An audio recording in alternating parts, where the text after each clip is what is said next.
Hello, everybody. Welcome into my latest live broadcast. It is Saturday, the 27th of July, 2024, as we're working our way through summer, school starting back up out here in Phoenix. And we have a miserable month of August ahead, hottest and most humid, and we'll get through it. And then we can work our way back towards fall and get out of this crazy heat, I hope. In the meantime, still working over there at Studio C, trying to get it ready for production. And the clock is ticking. Also, a special shout out and thank you to our friend Buster, Peter Laycock, as he is in the chat room known. Thank you so much, my friend, for your continued support and generosity. Also, a shout out to our friend Frankie B in New York and Oystein in Norway for being such generous contributors. We also have an update message from our friend Mitch joining us from Australia. Let's see what he's got for us. Hey, Uncle Carey and everybody in chat. It's your Uncle Mitch here at the Sydney. Take a look at that. The Sydney Opera House here in Sydney, Australia. Just took a tour of the place. It's magnificent. And yeah, continuing on of my adventure here in Sydney, Australia. Bye.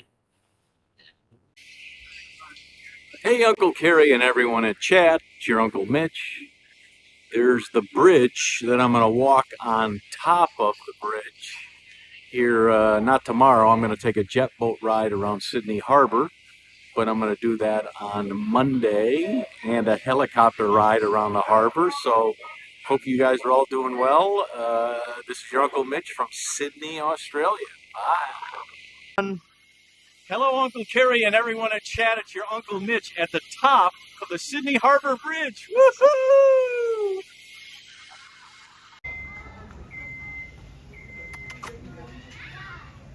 Beautiful. Thank you. You're beautiful. Mark, Auckland Bridge, bungee jump, take 2. Mark. Action!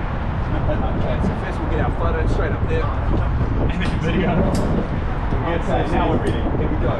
3, 2, 1, action!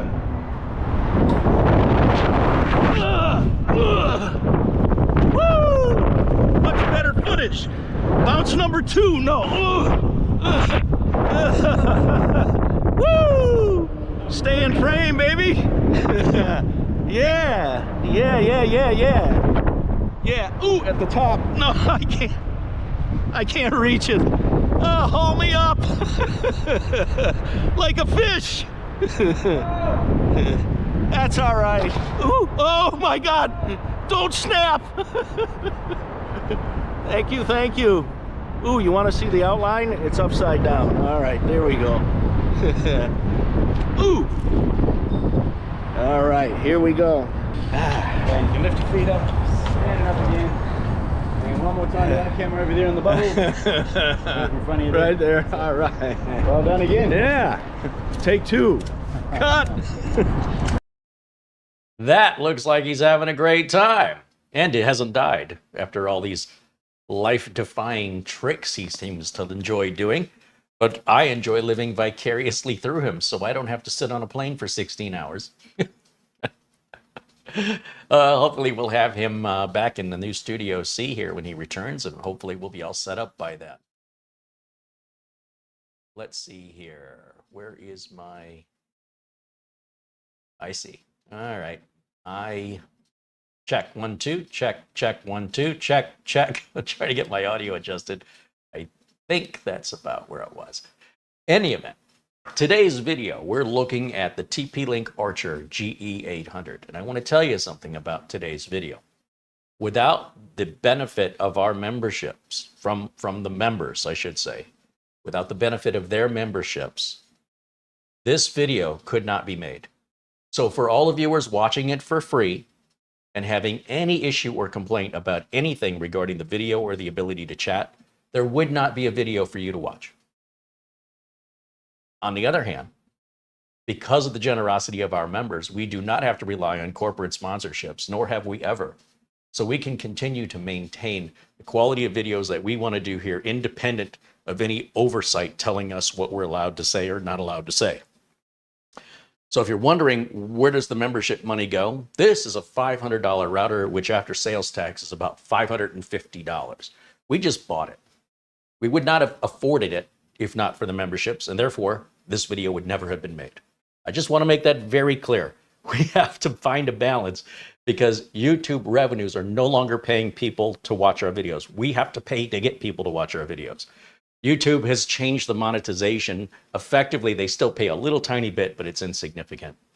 What YouTube's trying to do is get the creators to start selling with YouTube partner commercial companies like Nordstrom. And if you make a sale, you get a bigger commission. And so YouTube wants the creators to become the advertisers. And they're incentivizing for the creators to generate their own revenue. Even the memberships, YouTube takes 30% of that income. So YouTube has mostly given up on traditional advertising. The amount advertisers pay is a fraction of what they used to. And as a result, the amount YouTube pays from the advertising is a fraction of what it used to be. As a result, many YouTube channels are just closing up or they're converting into commercials or shopping channels. We're resisting that. And you guys who are members, I shouldn't say guys, you folks around the world who are members that support us, continue to fight be the resistance from YouTube trying to adapt us all into machines that make money for YouTube. It used to be having viewers would generate revenue from watching the ads. It is no longer the case. I am effectively paying for people to watch my videos. So for anybody who watches for free, we're glad to have you. But if you have any criticisms or complaints, you got to pay me. I'm not taking criticisms and complaints for free. But again, thank you to all the members who make this possible. Without them, yeah, it would be a very different channel. So I'll say hello to everybody in the chat joining us. Chatting with me live is a benefit of members only. And this helps ensure that people are incentivized to support the channel and that we have people in the chat for the right reason. We need to open the chat only to the public for about 4 minutes for the poison to roll in. And so that's why we have shut it off.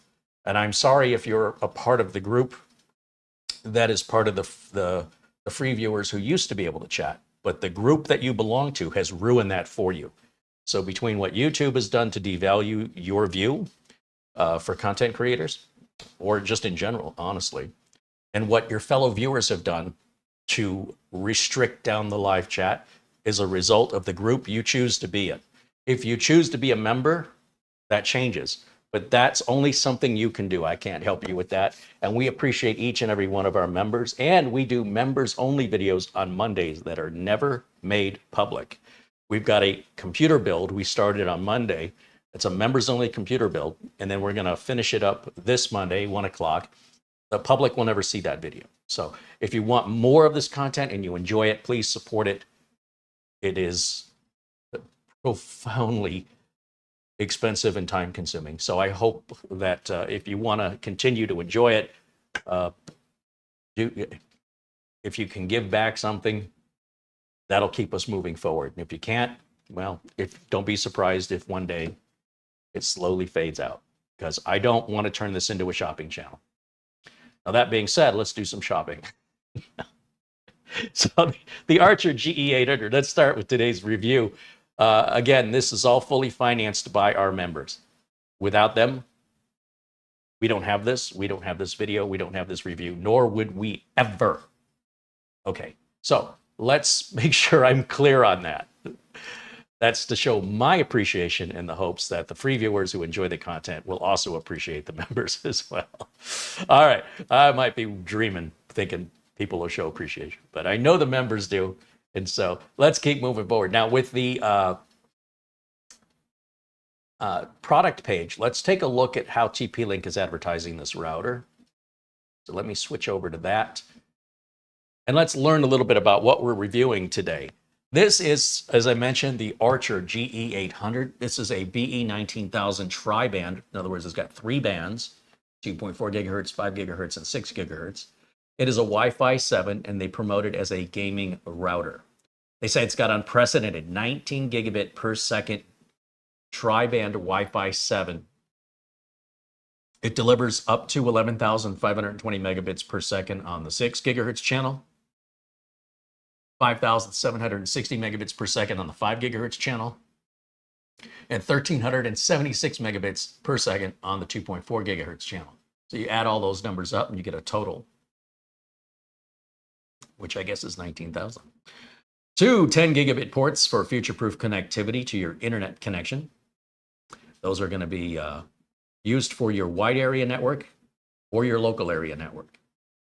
There are four 2.5 gig ports for your LAN, and it's got exclusive acceleration for games, dedicated game panel.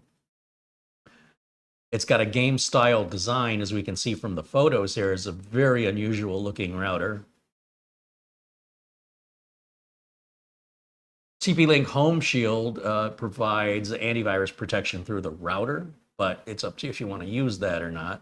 And then Easy Mesh is their router's ability to work with other routers that support Easy Mesh if you want to put multiple routers throughout a large building to get full coverage everywhere you might need it. So they go through some details here, promotional stuff about what you would expect a company to do to boast and hype up their product. And they say it's 4.8 times faster than 4 times lower latency than Wi-Fi 6 or 6E routers, 2 times the network capacity. With 320 megahertz bandwidth, Wi-Fi 7 provides up to 2 times greater capacity than Wi-Fi 6 or 6E. These are the numbers we talked about on the different channels and what they're capable of with regards to performance. A little bit about the hardware and the connectivity in the back. As you can see, the two 10 gig ports left and right here. Oh, it looks like I see 3. What is this? Looks like oh, that's an SFP connection. Okay, I gotcha. All right, that's a 10 gig SFP. Yeah, one of these days I'll have a network cable, a network that requires an SFP. I don't know that I've ever seen one in real life or been able to actually test it. It's all pretty expensive stuff, but it's future-proofed. So as this technology becomes cheaper, you don't have to replace the router again. There's a look at some of the RGB lighting on the side of the router. And yeah, definitely for somebody who is very demanding and wants the router to be something to look at. Most people want the router out of sight. They consider it ugly. Some of the fanciest, most expensive homes I've ever been to hide the router in a metal box between the walls or inside of the wall of the closet, which is the worst possible place for your Wi-Fi antennas to be.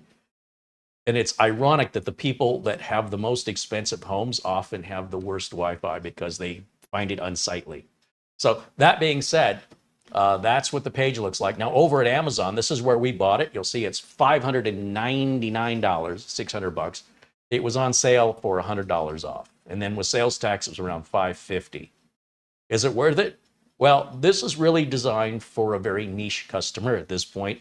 Somebody that would have a higher internet bandwidth than most, as well as somebody that is demanding the best at all times and has the kind of finances to afford it. In other words, nobody would just have an old 7-year-old computer and a bare minimum Wi-Fi internet connection and then be expected to drop $600 on a router. Right? So the kind of person that's going to buy this is somebody who's maybe transferring large files within their building, somebody who's got a large building, or somebody that has a very busy household where everybody needs bandwidth all the time. And they have a very large demand on the internet, whether themselves or through others that you live with, that also wants to make a statement with regards to how it looks, to use it not only as a functional piece of electronics, but also to make it as a functional piece of art. So that being said, I don't know if it's any good or not, but I can tell you we've been using the original TP-Link Wi-Fi 7 router, which was one of the first to hit the market, which I have right here. So in theory, these two routers should be nearly identical in performance without the game optimization, which does me personally no good. This doesn't have the RGB, but it does have a light up screen with messages you can display. And instead of looking at little tiny lights, when I would lose the internet connection here, I'd get a big exclamation point right down the middle. You can't miss it. So I knew not to diagnose any of my computers that the problem was this was, you know, the communication with the modem went away. And you'll see a big exclamation. You cannot miss it. Versus these little teeny tiny lights. I thought initially I was having a problem with this router because we were experiencing internet dropouts. However, that turned out to be the cable modem and not the fault of this router. We've had this router a year and a half and we've been using it every day. I thought maybe it was overheating because it does get warm. But so far as I can tell, it's never had a problem. And my wireless speeds from my laptop to my NAS are about the same as a wired 1 gig internet connection, which blows my mind. Now, let's talk about the problem with router reviews.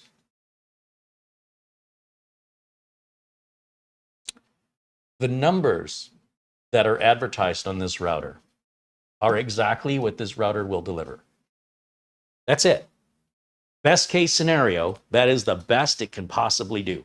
All of these numbers and all this advertisement is saying under ideal conditions with modern equivalent equipment that are hooked up to this with nothing bogging it down, if everything you're doing is modern and the latest, latest and greatest, higher at top shelf, and you are operating in an environment where you're not too far away, and your environment is made of materials that don't block the signal, and you don't live in an environment where there's a lot of other wireless traffic that's going to compete with this, like in an apartment building where everybody's got wireless routers.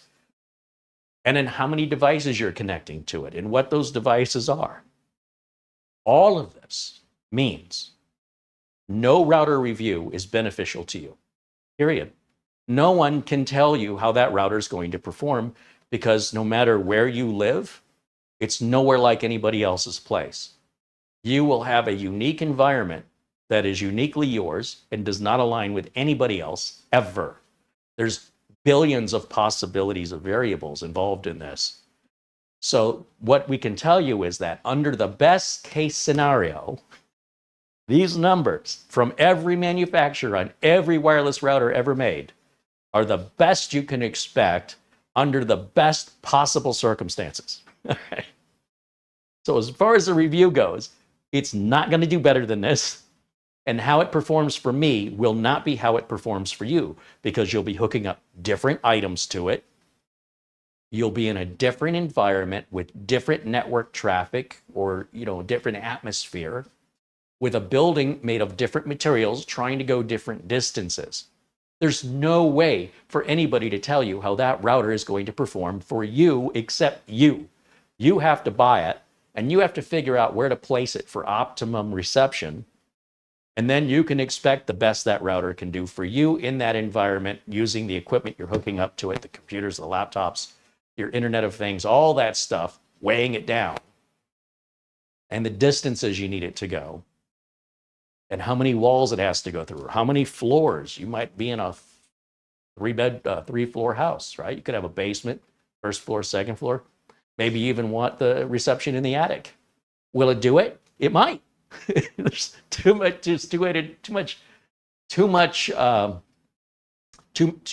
variables are possible to predict how any wireless router will work for you specifically. Only you can understand that by trying it. Nobody can possibly have a clue how that's going to work for you. Thereby, if anybody says, hey, this router's performance is great, that's because the environment that they tested it with, the distance they were going, and the equipment they hooked up to it gave them those results very specifically. Change any of the variables, you will not get the same result. That's true of all wireless router reviews. So what's the point? What's the point of doing the router or these? If we already know, based on what the manufacturer tells us, this is the best it can do, And you're wondering, I wonder if it'll work well for me. Nobody can answer that.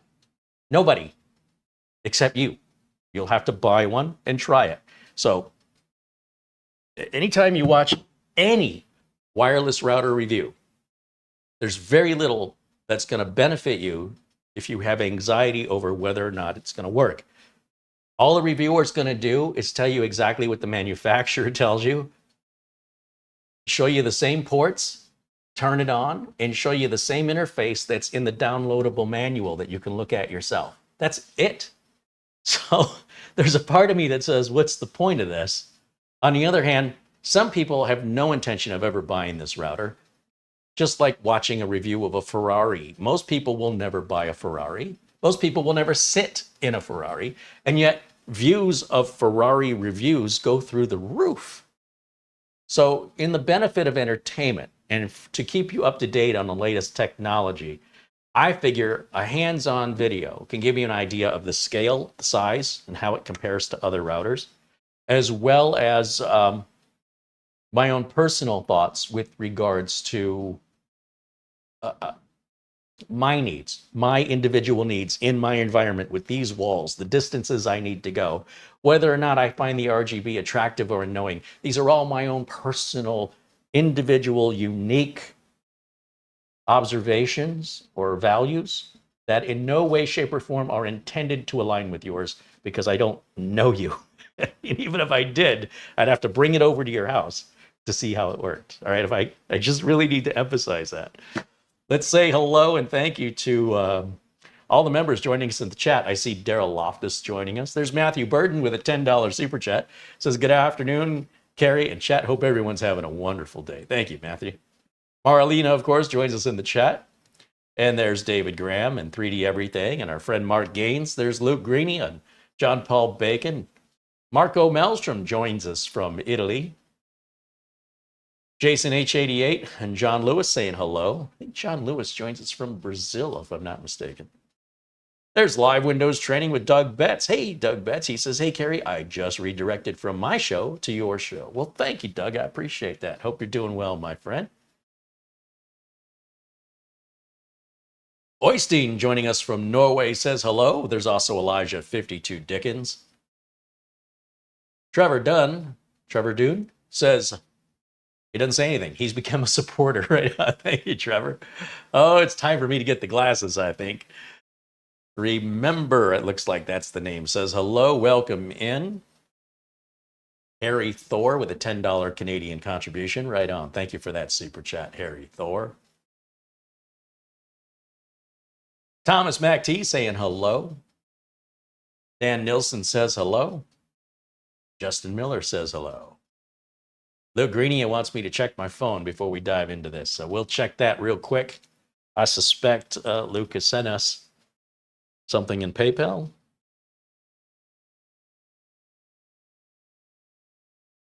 Indeed, he has. $25 via PayPal from our friend Luke Greeny. Right on. All right, so let's unbox this and see what it looks like. Now, I have done absolutely no rehearsal on this. There's no script. Everything you see is real. It's genuine. This is like, it's not a commercial. It's not a shopping channel. This is not a sponsorship. This is member paid content that viewers get to watch for free. That's all we're doing. We're just evaluating. As a working computer technician, I'd like to know what's on the market to offer different customers solutions for their different requirements. So this might offer something that one of my customers could maybe benefit from. I don't know yet. This has a 2-year warranty. Let's see if I can bring that up. Ugh. We have a 2-year warranty on this. And yeah, pretty nice box.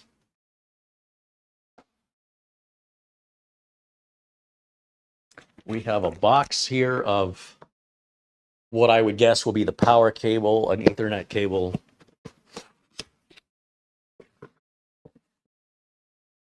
Yeah, and there's the Ethernet cable. There's a what looks like a SIM removal tool for a phone. I guess for resetting the router. We have a power brick, just like we see with laptops and mini PCs. in routers. And we have a power cable, and this type of power cable appears to be a Mickey Mouse Cloverleaf power cable. So we can use the one we already have. We can use pretty much everything else we already have. So this can all go in the box. All I need is the power adapter. So we'll close that out, close that out, keep that all together. And then we have the router itself. So this will give you an idea of scale.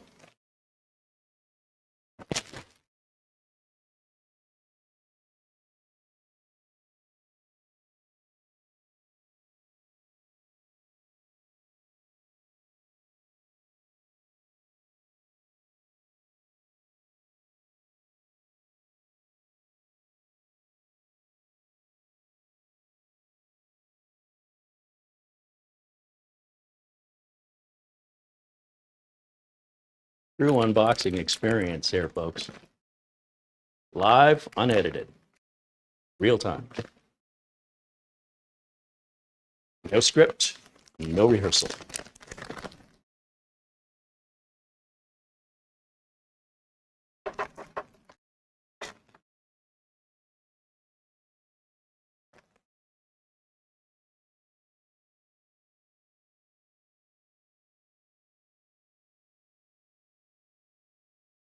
All right, here's the router. The ports as pictured. And we'll set that right here for comparison. Next to our original TP-Link Wi-Fi 7 router from about 1.5 years ago. The rest of this, although heavy, I believe is just empty. And we've got a little sticker here with the default SSID and password settings, which of course I don't leave to default, but a lot of people, that's over their heads and they don't know how to do it, and they just leave it. And you know what I was thinking? I was thinking if we got rid of this, let's just put this somewhere, and we had a mini PC like the Ace Magic M2A, that'd be one heck of a PC setup, wouldn't it? So this would be your main computer, and then you could wire or wirelessly connect it to this one, and then you can just have battles in space. Oh no! Sorry. Sorry, I just became 12 years old again. 8 years old. Anyway. They seem like they would go together well, don't they? Trevor says his last name is pronounced as Dunn, not Dune. Right on. Thank you, Trevor. I appreciate that. I wasn't quite sure. All right, now, let's get that put away. Let's hook this bad boy up and see what it looks like. So we've got a standard barrel... Hold on, let me walk up here. Barrel-style power connector, right? That's why you got to label these things, because if you plug this into the wrong thing, you could smoke it. Smoke it being the thing you just plugged into. But thankfully, TP-Link does put their name on the back of it, so I don't need to label it. And you can see your voltages there, 75 watts, not a big deal. And yeah, let's get it plugged in.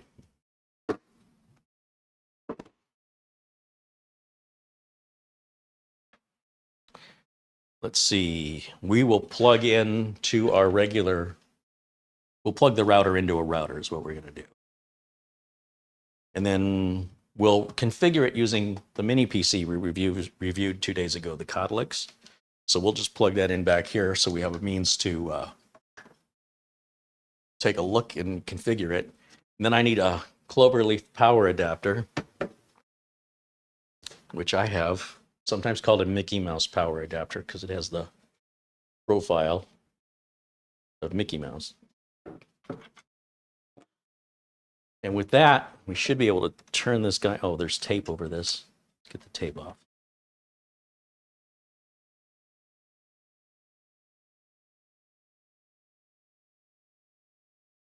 Okay, there's probably a power button back here. Right here is the power button. We'll push that in. And we can see the RGB starting to light up.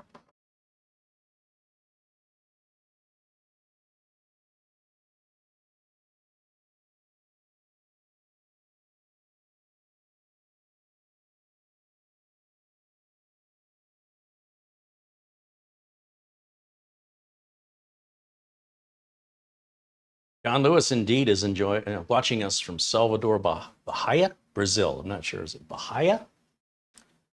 Thank you for confirming that, John. I'm surprised I remember this stuff. It's great to see you guys. Thank you for hanging out with us.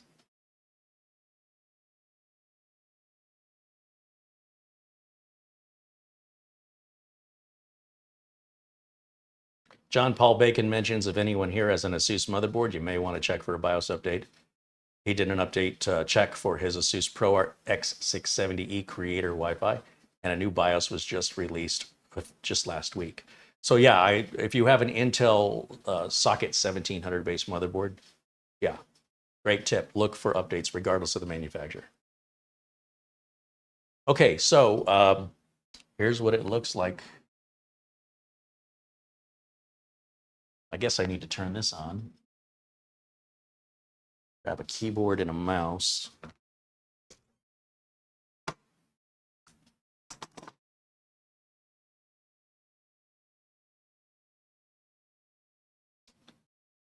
Let's see if we go to our HDMI input. Bear with me here for just a second. That should get us there. That's tough being my own director and producer, I tell you. The technical challenges of what's going on to put this production together from numerous video inputs and sources is that's a job all by itself. Maybe when we get into Studio C, we can put Mara to work as the director. All right, so with the desktop up, no, you know what? I think I'm changing my mind on this. I think what I want to do here is shut this computer down. Let's just shut this down. Maybe. It seems like something's still loading. If you're ever in a situation where you find your start button isn't responding, and there have been some Windows 11 updates that have had this symptom, and I don't know if this is a new symptom or something I'm just being impatient about, but you can hit Control-Alt-Delete and go to the Task Manager, or actually just right down here on the right corner. Just click there, and then you can shut it down that way. So just a little tip from your Uncle Carey on these sometimes intermittent minor Windows annoyances. It usually occurs after an update if something like that happens, or just a restart's all that's needed. But what I thought was, why am I using this computer when I have the spaceship? Let's hook up the spaceship instead so we can actually see these things side by side, because I think they complement each other quite well. So let's get this out of the way. I'll just set it over here, and then we'll grab that giant power brick over here for the Starship computer. This is a proper gaming computer, and of course it's got a massive power brick. It's darn near the size of the router. But that goes to the Starship computer, which, you know, has a very powerful graphics processor and graphics card, et cetera, so it draws more power. So let's get that plugged in right quick. What the heck? This really seems like two peas in a pod here, even though they're two unrelated companies. Now, with regards to this Ace Magic, we did a review on this, the M2A. You can go back and watch that if you've missed it, if it looks intriguing. In the meantime, let's go ahead and plug in our keyboard and mouse, our power brick,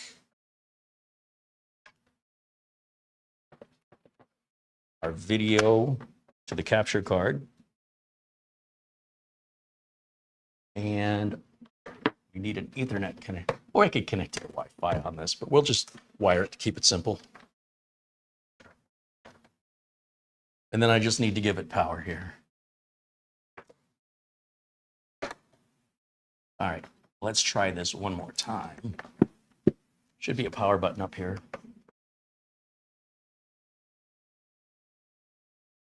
There we go.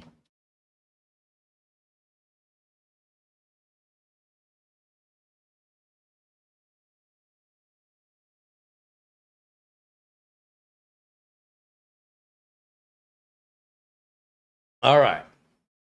Let's go over to our HDMI input, which is right there, which, yeah, that booted up. And then let me go full screen over here. Now, in theory, this should be self-configured other than setting it up with a password. So there's a few ways that you can get access to your router. A lot of times manufacturers, they want you to use a phone app. And that's fine if you want to do it that way, but you don't have to. One of the ways that I cheat is I just go to a command prompt and I simply type in ipconfig. And what that's going to tell you is your gateway address. Your gateway is your router. So 192.168 dot, is that a 0.1? Is that what I'm saying? Yeah, 192.168.0.1. If we type that into the browser, if we type our gateway address into our browser, that should take you to the login page of your router. And this is how we used to do it back in the day. And it's still doable this way. 192.168.0, not O, 0.1 should take us to the router login page, and it has. So at this point, because we've never used this before, we need to set up a password. So I'm going to put a password in here. Oh,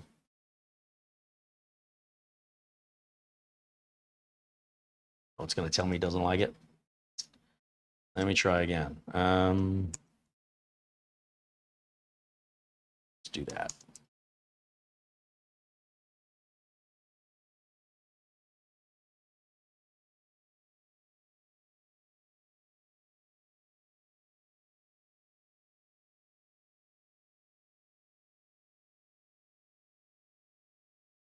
I couldn't tell if it's, yeah, I guess it's, let's just do it that way. Time zone. This is your first time setup. And it may not, your router may not work out of the box until you do this. It might not. It kind of depends on your configuration. Let's go next. And then this shows us which port we're plugged into right now. That's correct. We are in this port here. So it just auto senses that. We're going to use a dynamic IP, meaning it can be, since we've plugged this into another router here, that router will assign an IP address to it. We can change this around if we want, but all the default settings on the auto sensing are all correct for us. So we can mostly just go next, next, next, next, next. Connection test. So right now it's running a connection test, and we'll let that finish so we can determine what kind of connection we have. And with regards to our bandwidth, our upload and download, it needs to know these speeds and pings in order to efficiently address game mode to optimize what we have. Because what we have will be different from one another. This is customized based on what you have. It is not a one size fits all. It has to test what you have. And if you change what you have or you move, then you'll want to run this test again and have it auto optimize. Otherwise, it won't be running optimally. So we'll turn on auto update. And yeah, that's fine. You can check for updates early morning. And then we're all set up here. So we'll hit next. We found another router. That's correct. I do have this plugged into another router. Next. This router is independent of my modem. Yes. This router is connected with my modem. I recommend you remove your old router. That's true. But for today's purposes and demonstrations, we don't have to worry about that. They give you a cute little QR code that you can save the picture and then just scan the picture with your phone or your tablet to get on your Wi-Fi without entering all of the SSID and password information. So for this, we're just going to skip the TP-Link ID. It's an optional thing you can set up for access outside of the house. And they're going to keep bugging me, so I'm going to say, don't remind me again. Now, this is what your interface looks like, and the first thing we want to do is check for updates. I'm going to immediately jump to advanced. I'm going to go to, usually it's under administration. I'm just looking blindly here for it. Under advanced, it's usually under administration. There's the easy mesh. Oh, maybe under system. Okay, then system, and then another submenu opens. It says firmware update. And then it shows the firmware version we have, 112, and the latest is 113. So let's go ahead and update that. You always want to make sure your router's up to date. If you have never done this to your router at home, I strongly recommend, unless your router is being rented from your internet service provider, if your router / modem is provided by your internet service provider, they update it automatically. If you have your own router that you have purchased, then I strongly recommend you find the IP address using the command prompt I just showed you, put that number into your browser. That should take you to a login page. You should have the login information. If you don't, you might want to reset the router using a small paper clip and a hole in the back, knowing it will take everything offline when you do this, and reset up the router again from brand new. Set your Wi-Fi back up, your SSID, you could put it all back to the same as it was, so make sure you know what it was, then you don't have to reconfigure all your devices. And then write down your login so that the next time you want to log into it, you'll have it. Otherwise, you'll go to the advanced section, administration or system section, and then check for a firmware update. If there is no auto check, take note of your make and model of router, Google it with the word firmware, and then compare the latest from the manufacturer directly to the version you have that'll be displayed on your screen. And then you can see if there's a newer version or not. If so, you'll download it manually and then click the manual update button and point it to the file you downloaded. And then you'll go through the same process. Auto update takes care of all of this, but you still have to be signed into the router. This is a security risk to let anybody in that router and make these kind of changes. Again, you can change routers. You can upgrade your router from one manufacturer to another, from one model to another, as long as you put the same SSID in with the same password on your Wi-Fi. All of your devices won't know that you changed the router. So if your devices are not reconnecting to your new router, reboot the device and double check the spelling of your SSID. Upper and lower case do matter on both the SSID and password. If you get one little thing wrong, it will not work. But if you put it back exactly, all of your wireless devices, from security cameras and doorbells to phones and televisions, they all reconnect. They're not reconnecting to a make or model of a router. They're not saying, hey, are you the ASUS router? Are you the TP? That's not how it works. They are connecting to a specific SSID broadcast name with a specific password. It doesn't care who's providing that. If it's provided, it will connect, regardless of what is providing it. That's how Wi-Fi has always worked. It's never worked differently. Despite that, I've had people say, Carey, you're wrong. I changed out my router and nothing reconnected. That's because they did not set it up exactly right. They made a mistake. You know how I know? I've been doing this for a living for a long time. And I've changed the router out myself here in Studio B 4 times. And I never, ever have to reconnect anything on Wi-Fi as long as I put the SSID and password on the new router exactly, letter for letter, upper or lower case, perfectly exactly the way it was. The equipment that connects to it just reconnects to it. Can I say that a 4th time?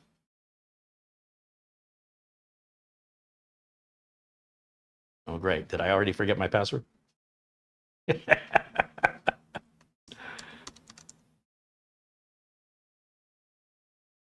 I think I did.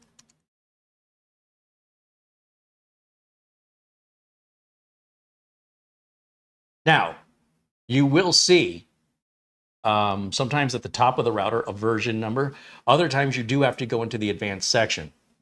And many times in the advanced section, it will show you this information under an administration tab or system tab. And here we'll go under firmware update and we can clearly see what version we have. And we can check, because sometimes there may be a new version to the new version or an update to your update. It doesn't happen too often with routers. And then we can double check that by just going to TP-Link and making sure that is the latest version. So we know we have a BE19000, what did we say? This is a GE800. So if we go and type in TP-Link GE800 firmware. Right here, it takes us to tplink.com. Pay attention to the results of where they're directing you on your search. Download for Archer GE800, and then we're going to go over to firmware. And then we'll see what the latest version is. So it shows 116, and the build ends in, I'm not going to read all that, but it looks like a date, May 28th of 2024. And if we go back and look here, yeah, May 28th of 2024. So we have exactly the latest. I have seen discrepancies in this, right? And that's just me being me, but most people just doing the update is still getting you more modernized and protected than you were prior, regardless. So Home Shield is it's an internet security.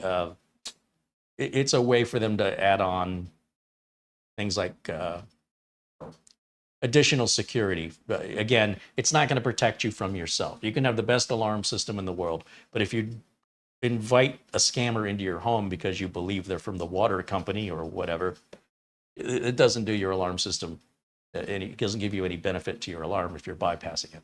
Well, much the same way PC security, right? If you already have antivirus and you're already taking care of that, if you still make a boneheaded move and click on something you shouldn't click on, there's a great chance this isn't going to prevent you from happening. However, if you're trying to go to a website and you don't have any proper filtering for your browser, then this may kick in and not allow you to go to the site. This is our wireless information here, and we can configure and adjust all of that information.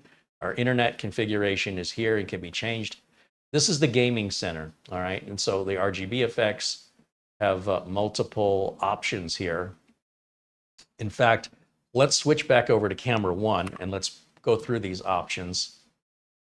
Let's see here, camera 1, where did it go? We'll keep the lights out, and that way you can see. Let me put camera 1 in a corner. Maybe we can do both. All the way over here.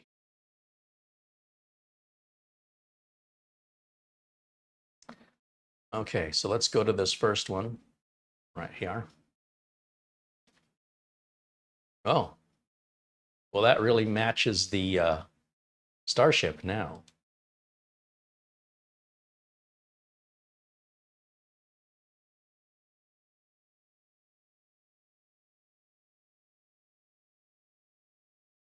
That's hilarious.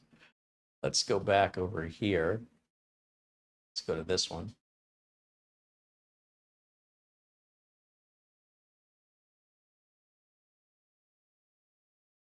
Am I on the wrong thing? Hold on. I'm not showing the right. We want to be over there. Let me just move it up and out of the way. We can put them both on the screen. Okay. So it's flashing. Once again, we'll go to the previous one just in case. There's the previous setting.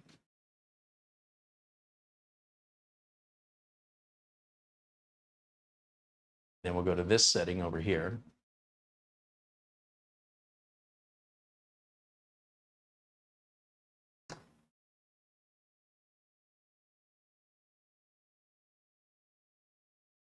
And then over to this one.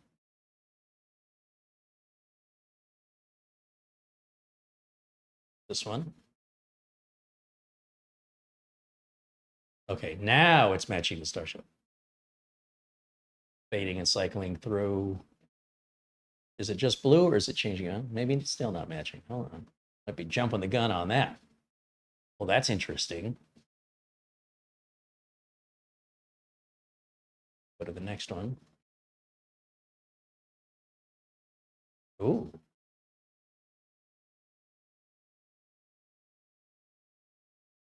Little matrixy. All right, let's go to the next one.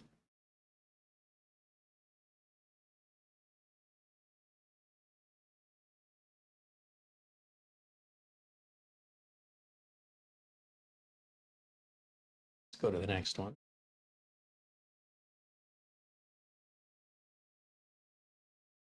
Now, of course, this is a color palette that we can choose from to change the RGB colors. Just to be clear, if you're wondering what that's for, this will be rainbow, or sorry, this will be all the colors. If you wanted a different shade of what's here, you can scroll this up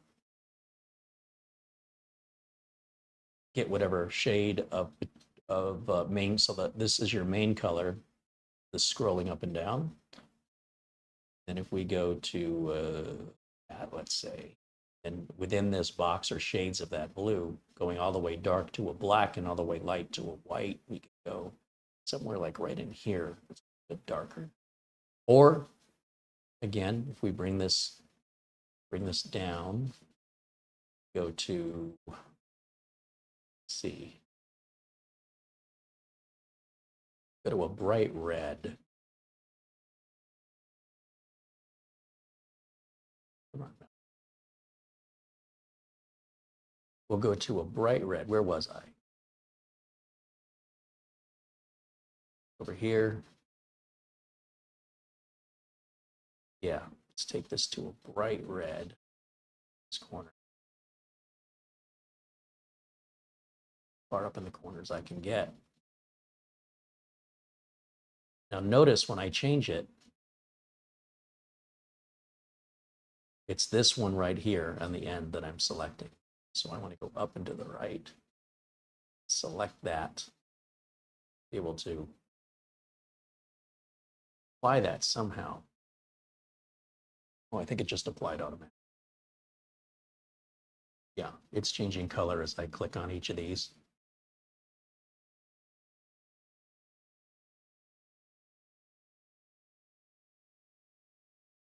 Okay.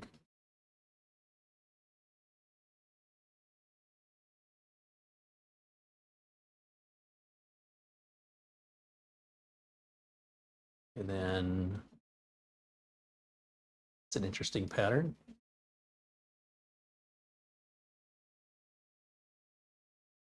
And of course, you just turn it off entirely if you don't want that ridiculous nonsense that you paid an extra money, you know, an extra X amount of dollars for to get that feature. Let's turn it off.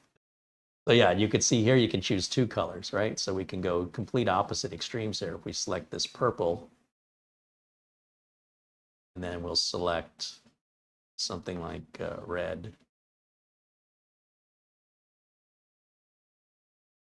Now, what does that do? There's the purple. There's the red. Cool. So that's how that one works. Now, what this has to do with your internet connection, gaming, security, or performance, I have no idea. But, you know, people are going to buy what people are going to buy. This is definitely something that's meant to be seen, not shoved under a staircase or something, you know, where a lot of people will often try and hide the router.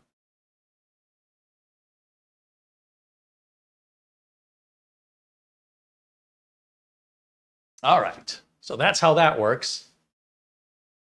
And yeah, let's go back to, let's go bring the lights back up, I think.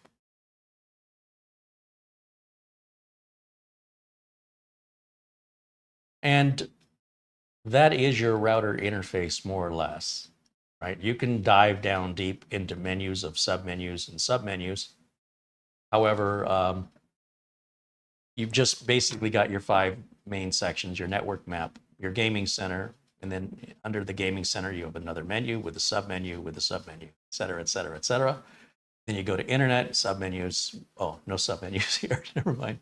But you can scroll down. Don't forget to scroll down. There's more information down there. Wireless, this is where you can enable or disable each channel and then how you want it configured, how you want it named, et cetera, et cetera. If you want a guest network, and do you want to put the guest network on 2.4, on 5, or on 6, or all 3?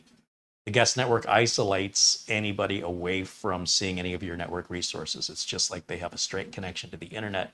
There's no way they could spread a virus to you or see any of your data or print to any of your printers. It isolates them, not only from you, but from each other if there are multiple guests. Then there's the IoT network. This is creating a dedicated wireless network to manage things like your thermostat, your burglar alarm, or cameras, your doorbell camera, your garage door opener, all of these things we call the Internet of Things. Maybe you have a washing machine or a dryer that also wants to connect to your Wi-Fi. So to keep it secure, put it on the guest network, or you can use this IoT network. I'm not quite sure what the difference is going to be. However, You don't want to put your Wi-Fi Internet of Things devices like your refrigerator, your appliances, as I mentioned, garage door opener, security camera, wireless doorbell. I'm trying to think what else is wireless. Those items, they don't need your network. They just need your internet.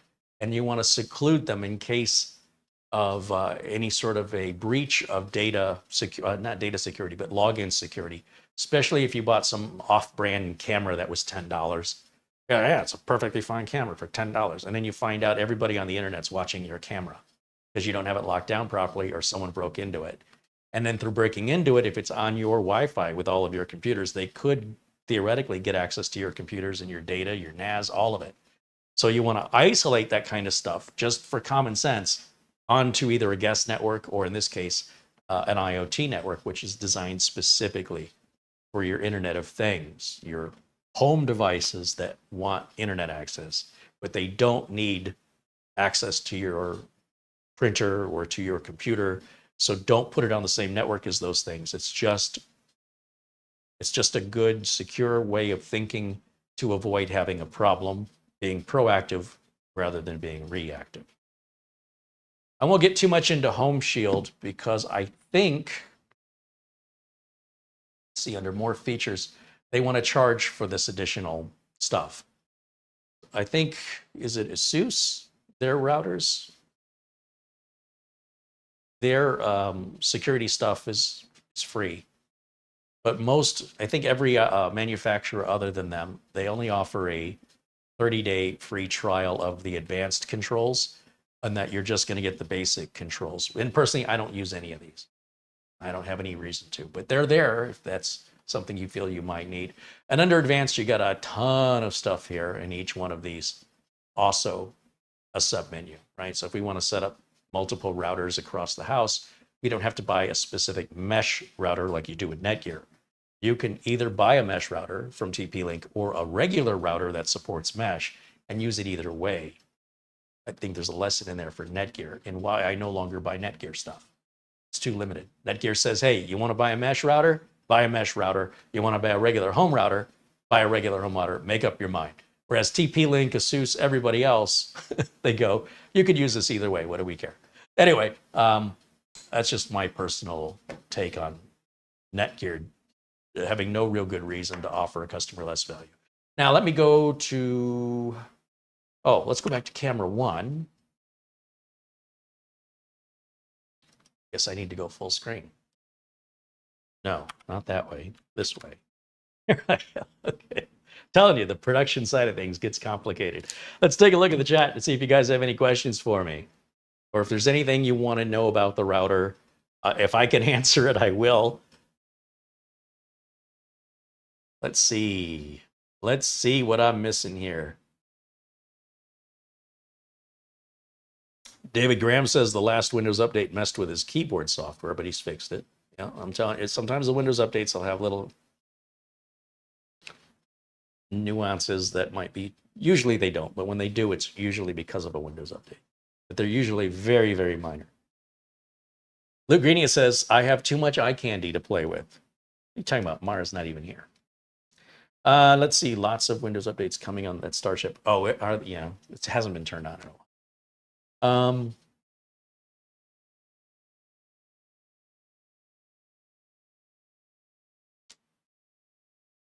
Rembrandt. Oh, right on. I thought that said remember. Now that I have my glasses on, I see it says Rembrandt. Welcome in. Sorry, I screwed up your name. Peter joining us from Amsterdam says it's 25 degrees Celsius there. And 3D everything, same thing, 25 Celsius. I don't know what that is in Fahrenheit. Sounds much cooler than 115. Ron S. with a $20 super chat. Thank you, Ron.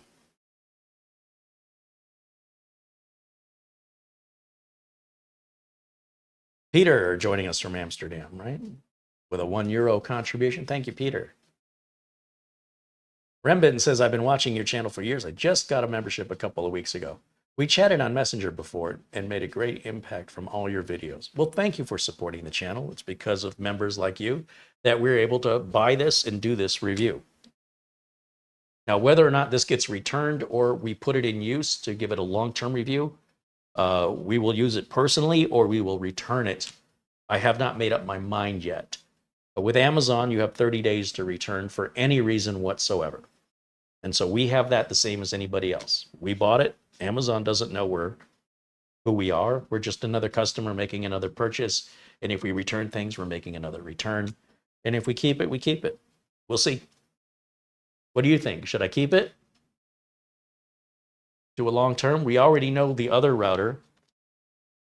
We already know this one's gone on a year and a half. And it's fantastic. I don't have any complaints about it.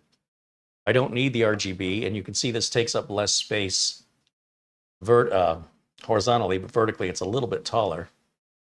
But I don't really have any complaints on this. And this, theoretically, being a year and a half newer, might be a bit more powerful with the processor they're using.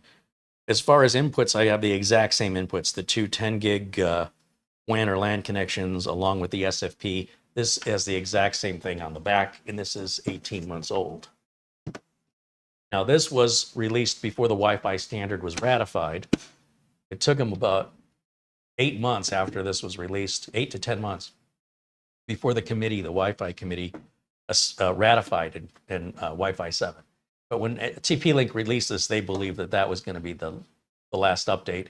And they figured if they were wrong, they'll just do a firmware update on this, which there have been firmware updates. I don't know if they were related to that. I do have a Wi-Fi 7 laptop that's using, that's a Samsung Galaxy Book 3, and I believe it's Wi-Fi 7.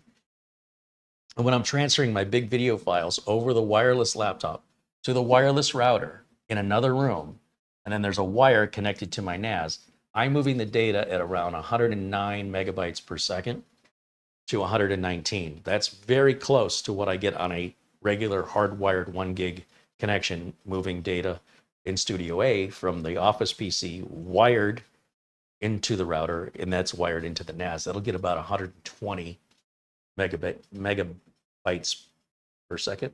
Megabytes. I think it's megabits. Anyway, if it were 2.5 gig, right, that this router supports 2.5 gig, this PC supports 2.5 gig. And if my NAS could support 2.5 gig, we could double that to around 250 megabits per second. Whichever one it is. Anyway, it doubles it. So the problem is the NAS at Studio A is limited at 1 gig. So that means no matter how fast the router is, or how fast the laptop is, or how fast strong the signal is, what channel it's on, my limitation, my bottleneck is potentially the NAS itself. That's why I say when you're getting to this level, you need everything up to that level to take advantage of it. This is backwards compatible, going all the way back to the original Wi-Fi in the late 90s. But what a waste of money, right? It's like there's no benefit to you having it if you're not going to utilize the capabilities and features, because the hardware you have doesn't support it, unless your plan is to get piece by piece and upgrade, and certainly absolutely do that.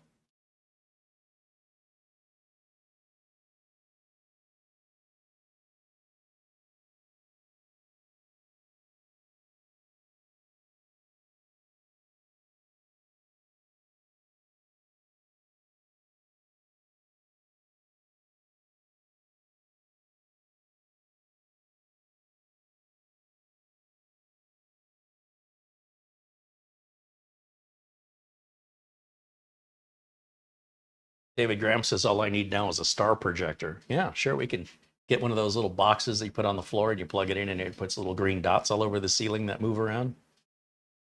Yeah, game in the dark, I suppose. Let's see. Just catching up here with the chat room. Rip City Raider renews membership, now a member for 16 months. Thank you, Rip City Raider.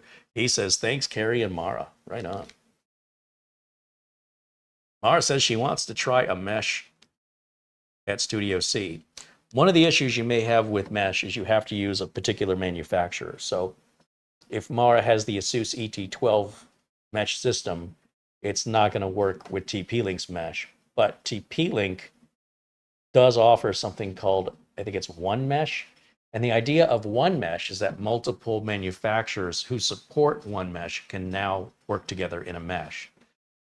But you'd have to specifically locate that. It's like an open source mesh, not a licensed intellectual property that they want to, charge a fee for to other companies. Companies don't want to pay other companies. They don't want to pay licenses or royalties. So this idea, I want to say it was one mesh. And TP-Link said that a router would support one mesh eventually, like they would market it that way, saying, we will release a firmware update at an undisclosed time in the future that will enable one mesh. I should be able to pull up some information. One mesh.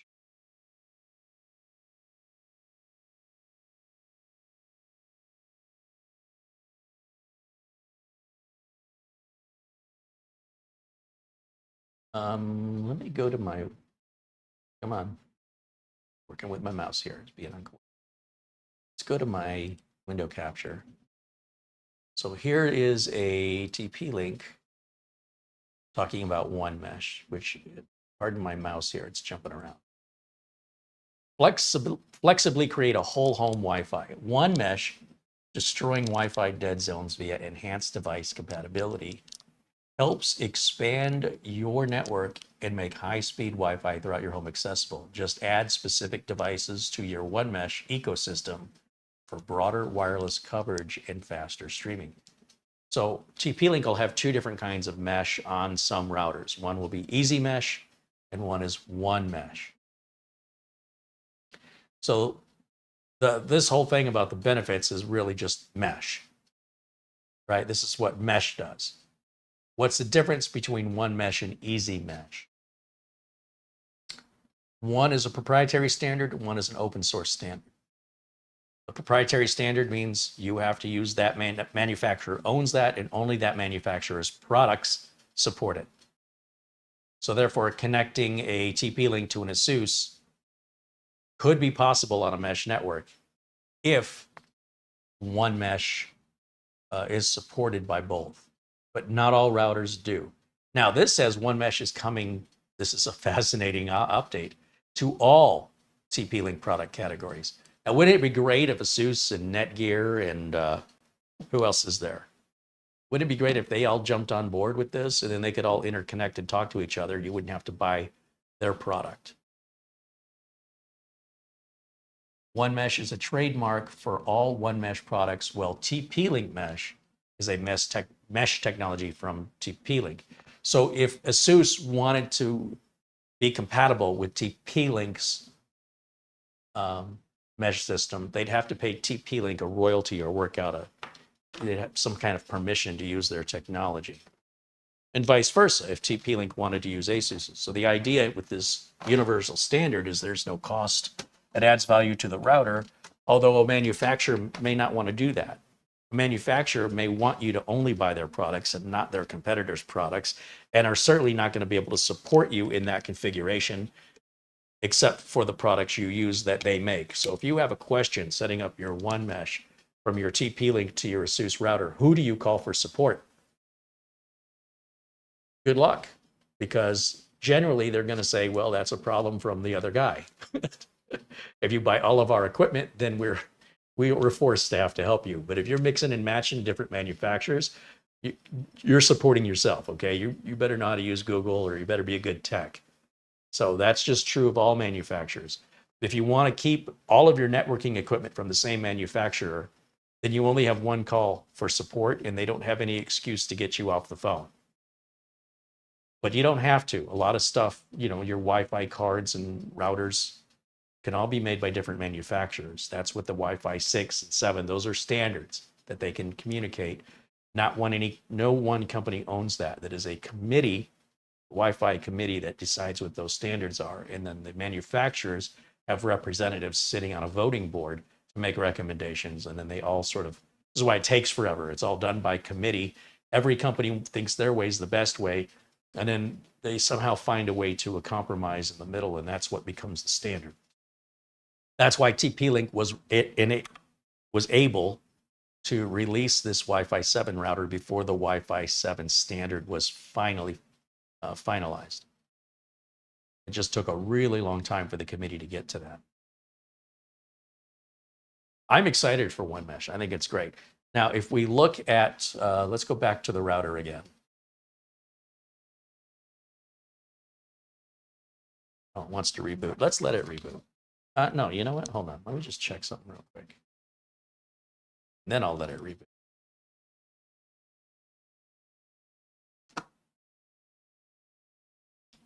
We go to advanced under, so you see there's easy mesh, but I don't see One Mesh. But it did say it was coming to all routers.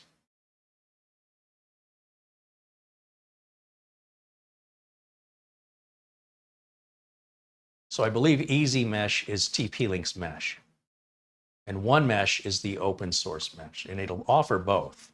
When the firmware gets updated, you'll see the option right in this area. All right, now let's close this and reboot. We'll let it do whatever the updates are it wants to do. And while it does that, we're going to come back over here to camera one. And once again, take a look at any questions you might have here in the chat. Peter VZ saying hello. There's Elijah 52 Dickens saying hello. Icaranus says his router is under the staircase. Yeah, see, that's a lot of people will hide their routers. They're unsightly. This is a router you could display formally as a piece of artwork.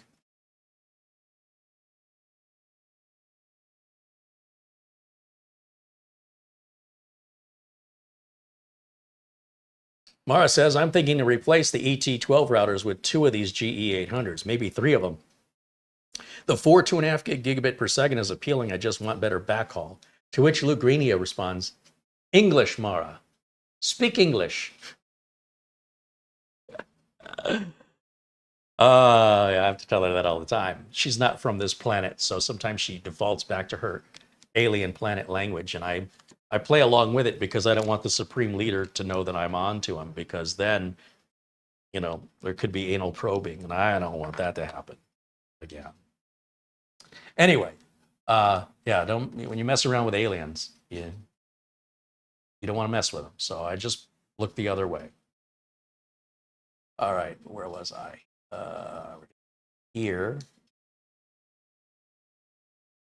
Charles Purdy contributed super chat of $5. Right on. Thank you, Charles. Once again, thank you to Matthew Burden for his super chat contribution. Thank you to David Graham and Trevor Dunn for their membership renewals. Thank you, Harry Thor. Thank you to Ron S. and Peter VZ for your super chat contributions. Rip City Raider, thank you for renewing your membership. Charles Purdy and Peter VZ, thank you for your super chats.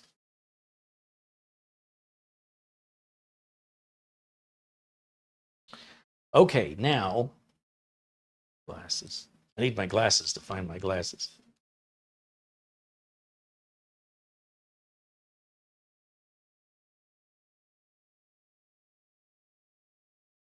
Luke Greenia says he's got the Netgear Nighthawk Carey recommended, and it's been solid and reliable.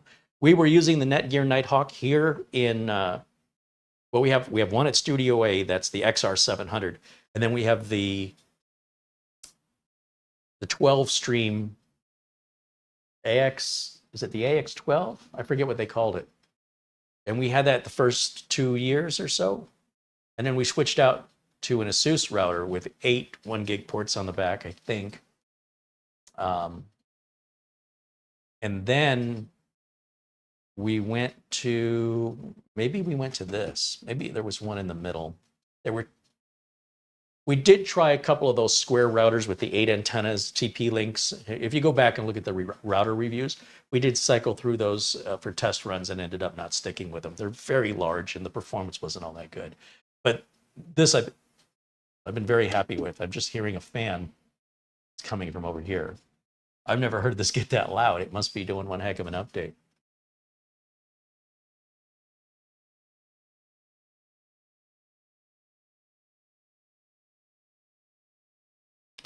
All right, the fan quieted down. Does that mean it booted back to the desktop? It's that way.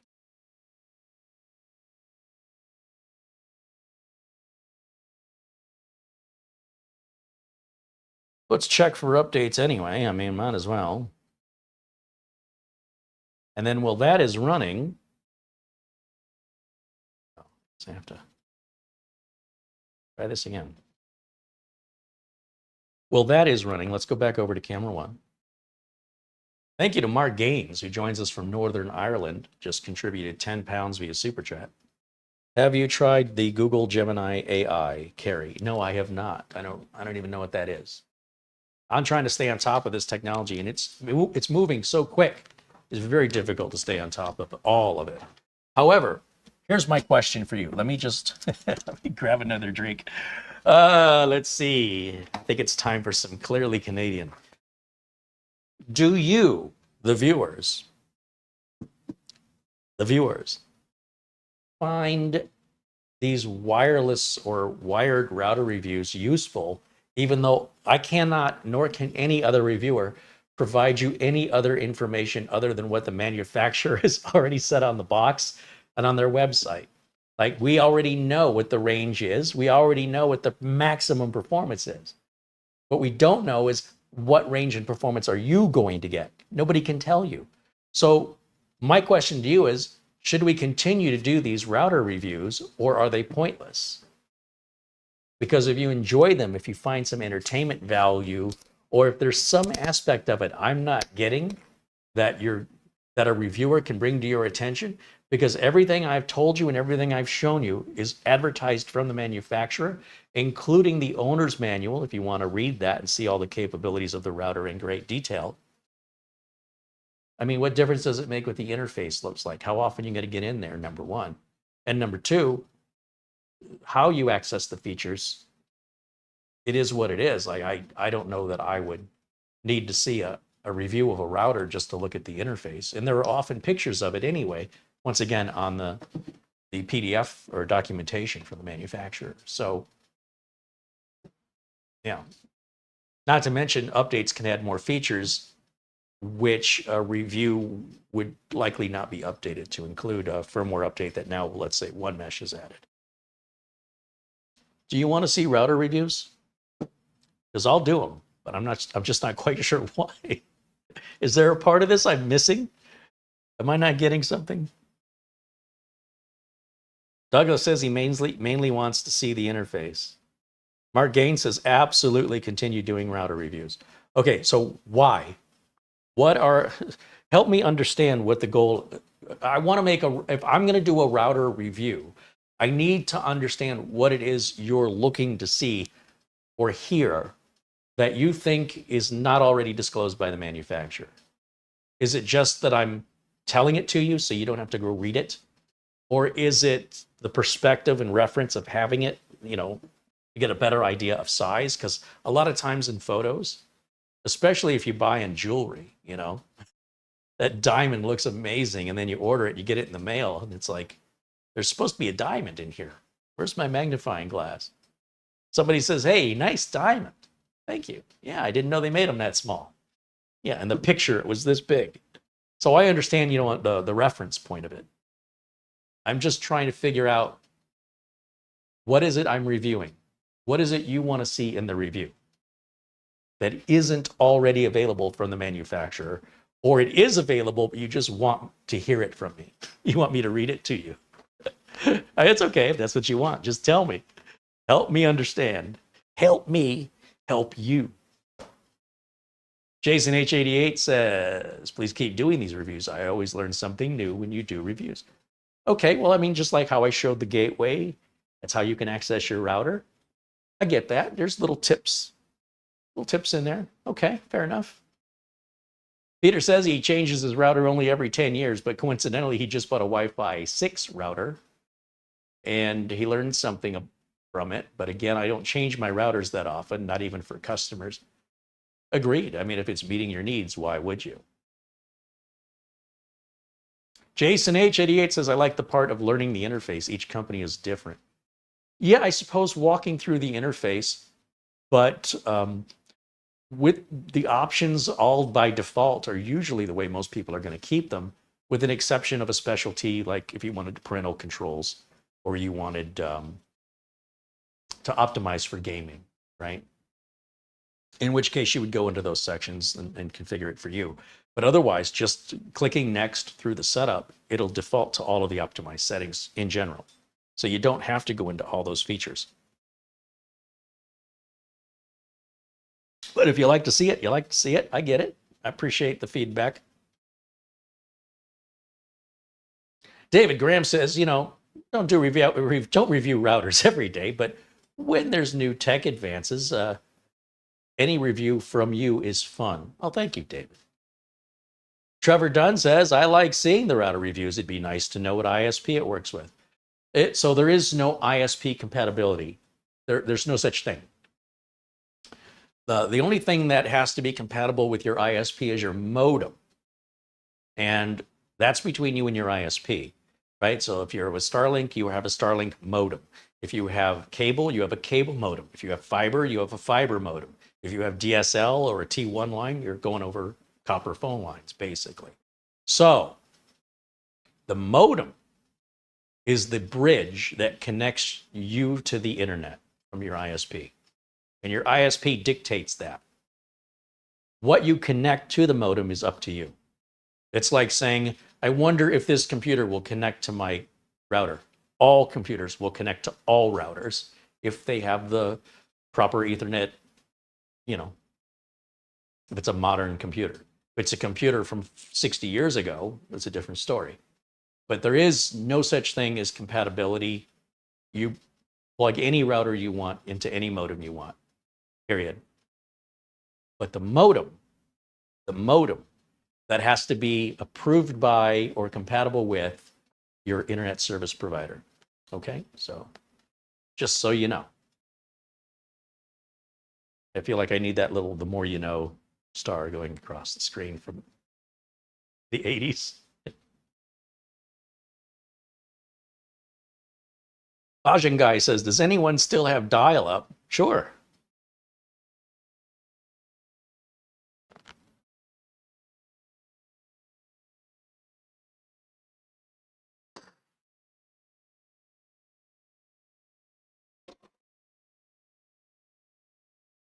Here's the dial-up right here.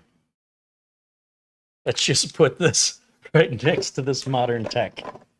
Here we go. Here's the future, according to 1953.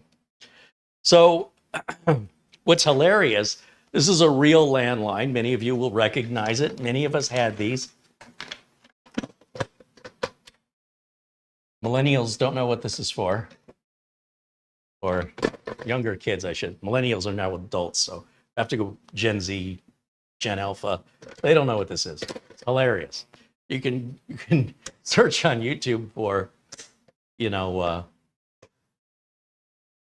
don't know, millennial or something, Gen Y, learning, trying to think what the search is. Kids trying to use an old phone and just let the hilarity ensue. But what's fun is they sell this little adapter on Amazon, among other places, and it's called cell phone to jack or cell to jack. Little USB adapter here. And this is just going to provide power. So we need to plug in something here that can give us power. And that powers this is basically a Bluetooth device. And then you're going to plug your landline phone right here. Okay? And you've got the instructions right on the unit. You don't even have to, right? There's an output of 5 volts out.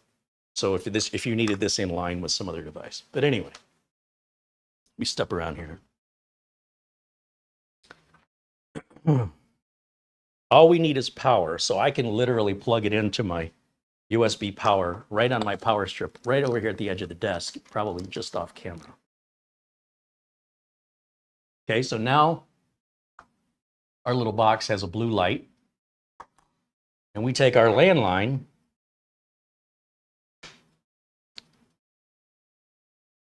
and we plug it into this little box.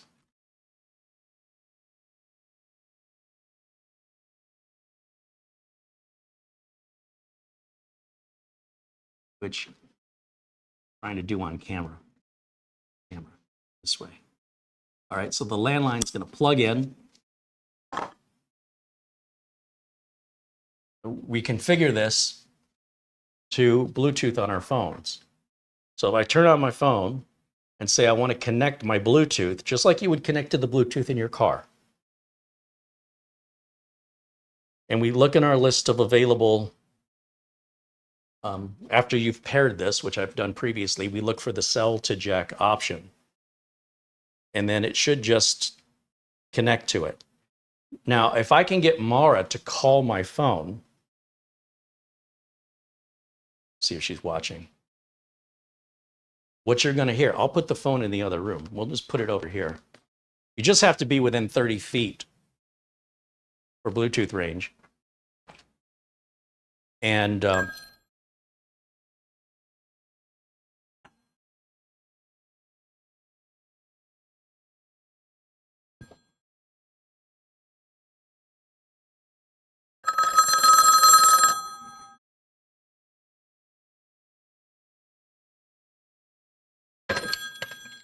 Ghostbusters, what do you want?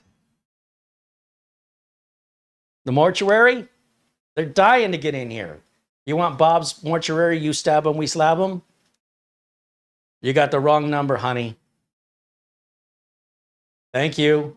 Bye. And I'll tell you what, that's the last thing I've got to say about it.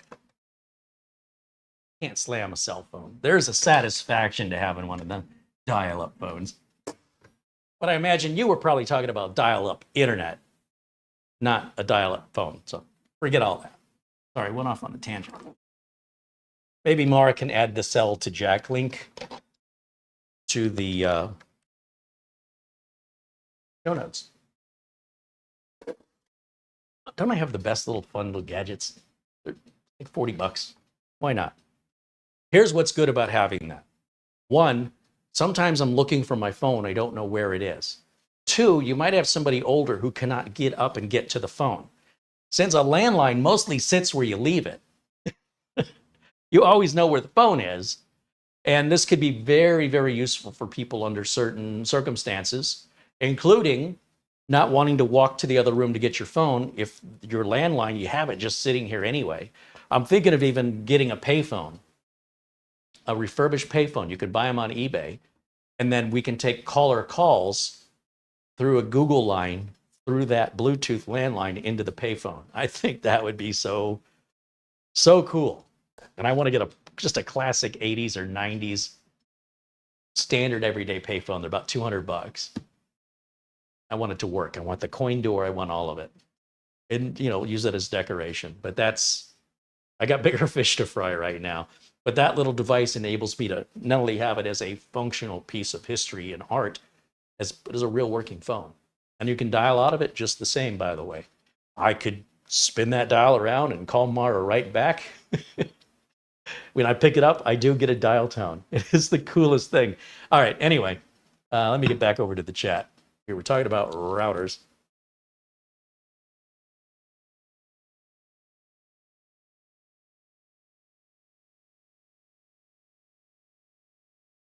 Douglas said, we like to hear you talk and geek out on us. Well, nobody's stopping that from happening. Mark Gain says, I like watching the setup part of setting up the router and then the workarounds when things don't go as expected. That's fair, but a lot of the times it's my fault that I set something up wrong. And I suppose there's genuine value, whether it's a configuration issue that's the fault of the user or the fault of the configuration, the setup of the router. So that's fair enough, regardless of where the fault is or who's to blame. There's still something that you could experience. And if I do, how do I resolve that? That's a good point you make. I appreciate that.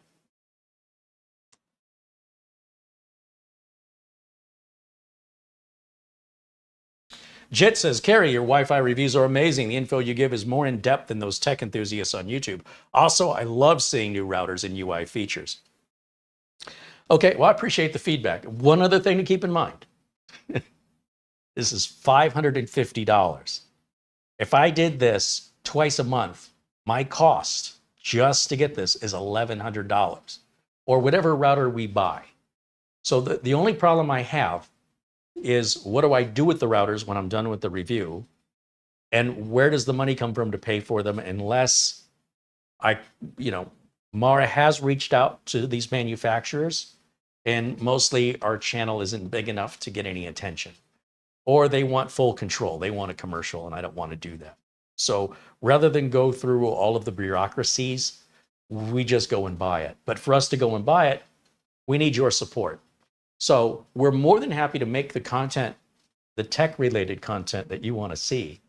We just have to be able to acquire it, at least temporarily. Now, our friend Patrick over at Serve the Home recently had a baby. So I've been staying away. I don't want to be a problem or a pest. He's got bigger problems, right? Or not problems. He's got higher priorities in his life. What do you think of having kids, Carey? Whoops. Anyway, no, he's super happy. And and I'm so happy for him that he's happy. And I don't want to pester him. But he has some equipment that he's offered us for review. And we've already reviewed almost all of it. And then I told him I'd give it back to him. Secretly, I don't think he wants it back. It's all just taking up space and he's not allowed to sell it. But I am in the same position. Where do you put it? So that's the other downside is, unless we return the router and get our money back, then there's just the trouble of returning it, which is just putting it back in the box and, in the case of Amazon, taking it to UPS. And then the question is, how many times can we do that before Amazon says, looks like you're buying stuff, making videos and returning it? Now, if the review's put on Amazon, they'll probably be okay with it. I don't buy enough or return enough to worry about that happening. But if that became a regular activity, I'm sure they would catch on and put a stop to it. And then I'd be in real trouble. So I've got to solve all of these issues. And look, whether it's a high-end Wi-Fi router or if it's a lower-end Wi-Fi router, it still may be worth reviewing, even if, as I mentioned the other day, buying today's latest technology is expensive and sometimes hard to get. If you want to buy technology from 10 years ago, it's probably already obsolete and a waste of your money. But if you buy last year's technology, this was the same price as this. Now this is I've seen this about half price on sale, like $370, and I paid $599 for it a year and a half ago. So if you just wait a year and buy the technology that just came out last year, I think that's your bargain point right there for processors, motherboards, everything. Don't be the first, be the next. And you'll save money, you won't have any problem acquiring it. Everybody reacts to, oh, it's new, and they all want it all at the same time. A movie, Deadpool opens up, and everybody wants to rush to the theater and be the first to watch it. They're going to pay full ticket price. They're going to be in a crowded theater, which may be good or bad, depending on how you feel about crowded theaters. And then you get to be first. If you wait a few months, it'll be available on streaming and might be included in your streaming service at no additional cost. But going out to the movies to be first, you're going to wait in line. You may have to pre-order your tickets, and you're likely going to spend between tickets and some concessions like a drink and some popcorn, somewhere around $80 in US dollars for two people to see that movie at the theater. If you can even get a seat, there won't be discounted tickets. That's the price of being first. And if the movie turns out to be a dog, well, you might be remorseful at that $80 you spent and reserving your day to schedule to go see that movie. But if you wait till the next week and you hear what people are saying about it, then you have a better idea if this is a generally good movie or bad movie. And when you go, it won't be as crowded. And they probably have matinees where the ticket price is cheaper. So next is always best in my opinion. I don't want to be last. I don't want old, obsolete stuff. And if you want to be first, expect to pay the most, wait in line to get it, and figure it out and decide if it's good or not, and then work through the problems. In the case of hardware technology, manufacturers will do updates to address any issues. And then within about a year, those issues will resolve. So the person who buys it a year later didn't wait in the line, may not pay that high price, doesn't have to worry about, they're always sold out, and doesn't have to suffer through all those growing pains of that first year. That's where I'm at.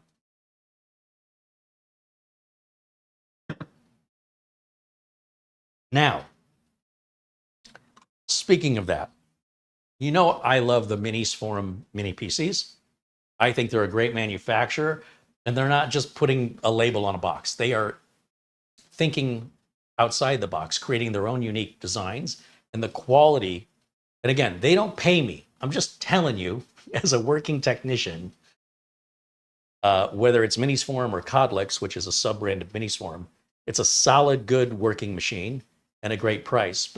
But Minis Forum gets units back from time to time. Doesn't meet a customer's expectation. Maybe it gets damaged in shipping. We don't know why they're getting it back. And Minis Forum runs it through their refurbishment program to determine, is this thing just completely broken? Or is this just a wire that has to be moved? Or is it just a customer didn't like it? Once a customer returns it, it cannot be sold as new. And even if they sold it as new, why would you buy it when you could buy a new one, right? So they're incentivized to lower the price on these returned units.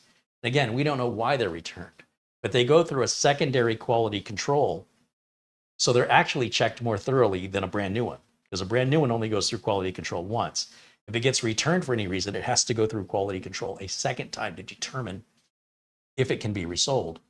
And if so, why would you buy it for the same price? Logically, you'd buy the new one, so they reduce the price. Refurbished units are extremely limited in supply, and they go quickly. But right now, Minis Forum has some units for sale. And I've got a link in the chat room here, if I can, or not in the chat room, in the video notes. Trying to find the link. Hold on a second. All the way here, there's Call to Jack. Mara's added that. Okay, and just below that is the Minis Forum link to their refurbished products. So today it is July 27th, 2024. So if you're watching this video months or years ahead from now, these have all been sold by then. These are going to sell quickly. So let me put that link here and then share with you screen. Take a look at the products available that have been refurbished. And a lot of times refurbishing isn't a repair. A lot of times it's just customer returns something. We don't know why. Maybe their spouse got mad at them for buying it. Maybe it didn't meet their needs. Maybe it had a problem. But most of the time, it's just returned for end user problems, not computer problems. So they have to clean it up, reinstall the operating system, and run it through another quality control check. And I want you to look at the prices. This starts at $279. This is a $680 computer. It's less than half price. Well, that's what they start at, okay? So if you want to see what's available, you click on it, you'll see how many they've got. Here, so this is the only one they have here, 32 gigs and 512. It's the NAD9. I love the NAD9. They don't tell you how many there are, though. So I guess until they're sold out. So this one is 352. So whatever it said at 279 must have already sold out. This stuff does go quickly, and you can use PayPal to pay for it. Let's go back. Starts at $199.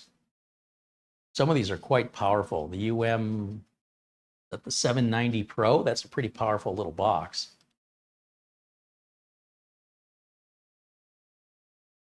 $436, which is about half price. That's well stacked with 30, well, take that back. At $436, it's 32 gigs of RAM, 512 gig SSD, and all these products have a 12-month warranty, so you don't have to worry about it wasn't refurbished properly. And then this is an AMD Ryzen 9 7940HS, which at the time of release was the flagship processor from AMD, flagship mobile processor. Look at how many they have in stock right now. I promise you, in a couple of weeks, this is all going to be sold out. So I'm telling you, in this case, you want to be first, okay? Because by the time you get there, if you're next, you're going to have less selection to choose from. or no selection to choose from. And then to see what options are available, select the unit you're interested in, and it'll tell you, it'll have lines crossed out. This appears to be completely sold out. So we've already missed out on the HX99G. Right there, it says sold out. You think they'd have that in bigger writing. Okay, so we're already not first. Someone got here before us.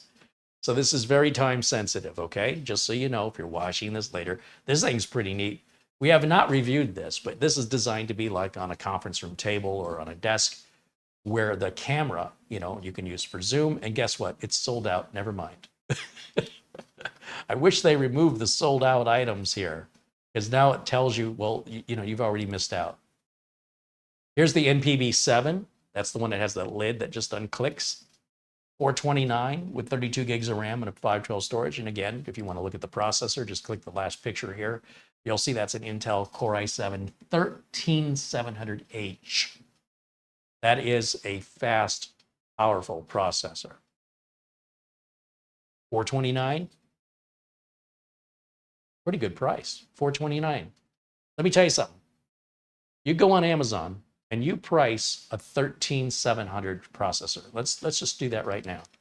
Just the processor, a desktop processor, not a mobile one. Let's go to Amazon.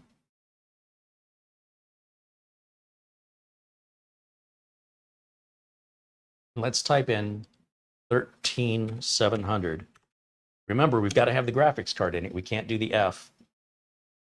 Just the processor, the desktop version of that processor and that computer that has a case of motherboard, storage, cooler, RAM, operating system, power supply for $429 refurbished. Or you could build it yourself, and you're going to start with this one part at $329. Then you're going to need to buy a motherboard, RAM, storage, case, power supply, and install and pay for an operating system. $429 sounds pretty good right now, doesn't it? And you don't have to do any work or worry about any of the individual parts being bad or having individual warranties. Everything's warranted under Mini's Forum. So I just want you to think about that. And if you're in the market and you're looking for a deal, there's your deal, man. Bring any of the deals.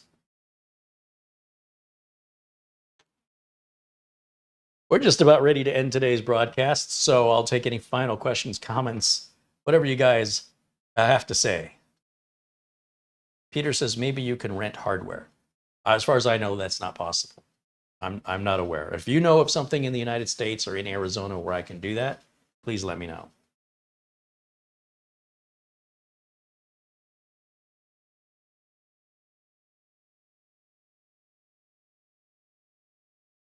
Waystein says, yeah, Carey, that's why I have 3 different Minis Forum mini PCs already. Well, you might be getting a 4th if some of those deals are just too good to turn away. Luke Greenia had the Ace Magic CK10 that we sent to him. And he said it died on him, just out of the blue. And the problem is, if your mini PC, and like in Luke's case, he left it on, which is fine. But when he woke up in the morning, it wasn't on anymore. Or when he turns it on, it doesn't do anything. It gets, I think it gets power, but it never does the initialization. It never does the post. And Luke was talking about sending it back to me for repair. And I said, yeah, it may not be repairable. If it's under warranty, then it would go back to wherever Ace Magic would instruct you to send it. Problems like that, and let's assume at this point there's no warranty on it. Problems like that most often occur because the power brick went bad. It could be a very inexpensive fix to go on Amazon or eBay, find an equivalent power brick for that, and swap it out. Now, if it doesn't fix it, I suppose you could return the product to Amazon if it's a purchase from Amazon. The next thing that can cause that, the next likely thing, would be the RAM. So if you open it up and it's got 2 RAM modules, take one of the modules out. Well, the computer's unplugged. And then after you remove the RAM module, plug it back in and see if that works. If it doesn't, unplug it again. Take out the remaining RAM module and reinsert the one you took out previously. Plug it back in, see if that turns it on. If it doesn't, if it's not the power brick and it's not the RAM, it's probably the motherboard Or finally, one last thing is anything you've plugged into the USB ports. So if you've got an external drive plugged in, I've seen a lot of people that won't throw away old hardware. So they have some old USB connected hard drive that runs at USB 2 speeds. And whenever they try and turn the computer on or reboot it, it won't boot. And I can't tell you the number of times people have called and said, I need you to come out. And I ask them, is there something plugged into the USB ports? Yes. Unplug everything, printer, everything, including the keyboard and mouse. Take it all out. Because if any of those devices are bad or incompatible because they're so old and you won't let them go, that's causing your new hardware to have a compatibility issue. Or if the USB dongle on my keyboard goes bad, it may prevent the system from initializing that, and then it prevents the system from moving on. It gets stuck there. So unplug everything except for power and video. That's the two things, the bare minimum. See if it turns on. If so, you've made progress. You're on your way to fixing it. Or, having it running again and understanding what the cause was. Beyond the RAM, beyond the power brick, and beyond any USB device preventing your system from starting, it's a motherboard issue, and it will likely cost more to repair it, if it's even possible, than to just put all that money and time into a brand new unit that's more powerful, in warranty, and, one of the reasons Luke has that is for this long-term testing. Because if I'm not using it every day, then I'm not experiencing the failure. And the question is, that's one failure. Out of the units we've sent out, one from Ace Magic. We haven't heard of any others. So just keep that in mind. We try and do long-term reviews with viewers who are regular in the chat room, members of the channel that we know will come back and talk to us and let us know if they have any experience that's negative or positive they want to share with us about the device, so that we can decide if that manufacturer is somebody we should continue to work with. If everybody we sent one to all experiences failures, we're not going to work with that manufacturer anymore. But to have a failure is okay. It's part of the deal. But we don't know if it's user caused, like plugging an old USB drive in. And I'm sure Luke will check that out.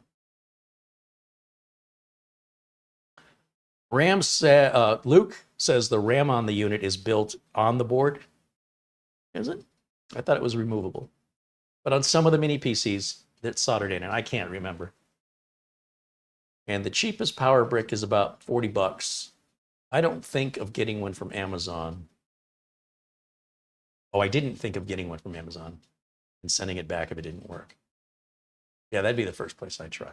And soldered on RAM very rarely ever goes bad. It's faster and way more reliable than socketable RAM.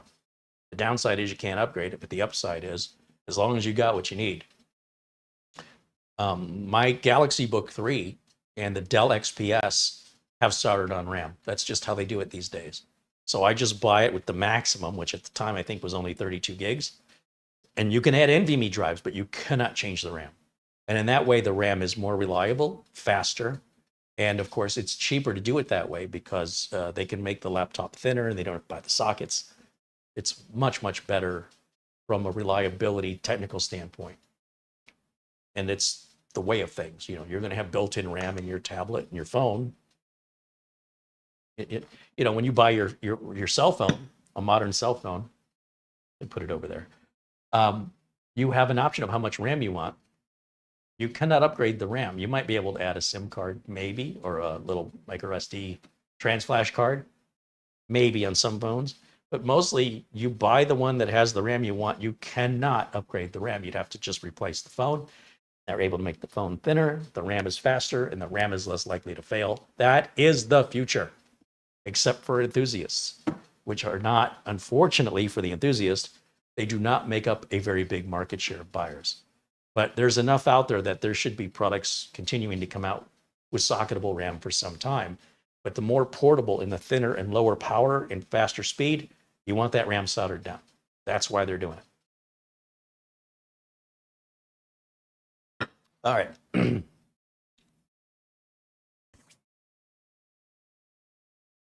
Peter said, I know someone who just had a Z790 gigabyte board with an RTX 4090 and DDR5. He immediately had problems with the BIOS. So the BIOS did not recognize the video card until the BIOS update. Yep. Douglas Purcell said he's got the most powerful AWOW mini PC that I've ever seen. Actually, the only one ever reviewed. Yeah, we like to do unique things here. We appreciate the update, Douglas. Douglas got that as a gift from our friend Peter Laycock. Buster paid so this complete stranger that he's never met, who was in need of a PC, could have something better than the Veterans Giveaway, and got the AWOW mini PC, all thanks to our friend and generosity of Peter Laycock. How incredible is this community? And then I asked Douglas if he wouldn't mind, let us know what it's like using it, because I've never heard of AWOW. Is it a good brand? Do you like it? Does it do anything you don't like? Is it too loud? Doesn't have enough ports? Not reliable? Is it crashing? And all we're hearing from Douglas is it's fantastic. It's like every time he tells us he's more enthusiastic and happier with it than the time before. That's great, just to get the feedback, that's all. It's nice to hear back from people who actually rely on this stuff day after day, rather than a reviewer who put it on a desk for 2 hours and came up with, I like it, I don't like it, whatever. It's very different to live with it than to just play with it for 2 hours. So appreciate all the feedback. Mara says, I'm enthusiastically excited for more of everything. Trevor Dunn said, I've seen some of the mini PCs where the CMOS battery went dead and it won't boot. Most of the time it was a hard drive died. Some of them seem to overheat. Well, if it overheats, it should still turn back on when it's cooled off. It only takes a couple minutes to cool it off. If a hard drive dies, it should still post and just not boot, but it should give you an error message, or you should be able to go into the BIOS.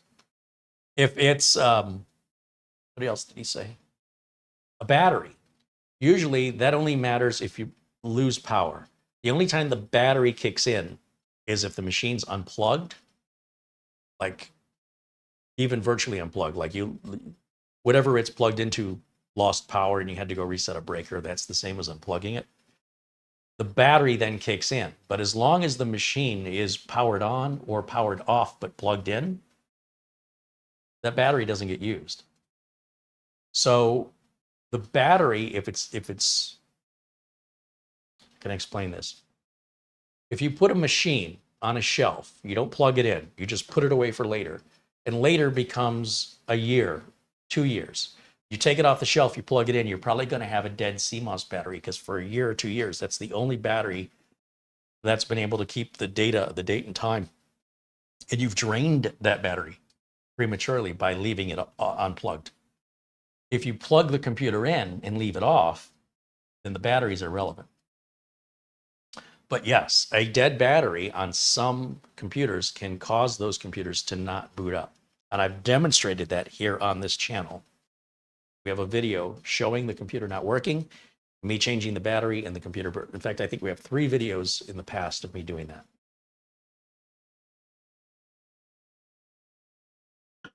Douglas said he's had the AWOW Mini for almost a year. Has it been that long? Holy moly.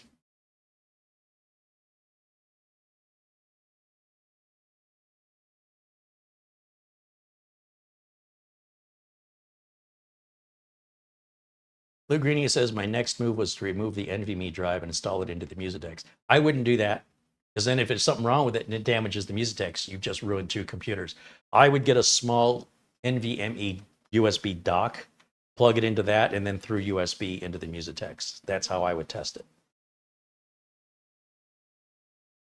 David Graham says, my Ovis Lite Direct mini PC is an i5-8279U with 16 gigs of RAM, a 256 gig M.2 NVMe drive with 4K HDMI.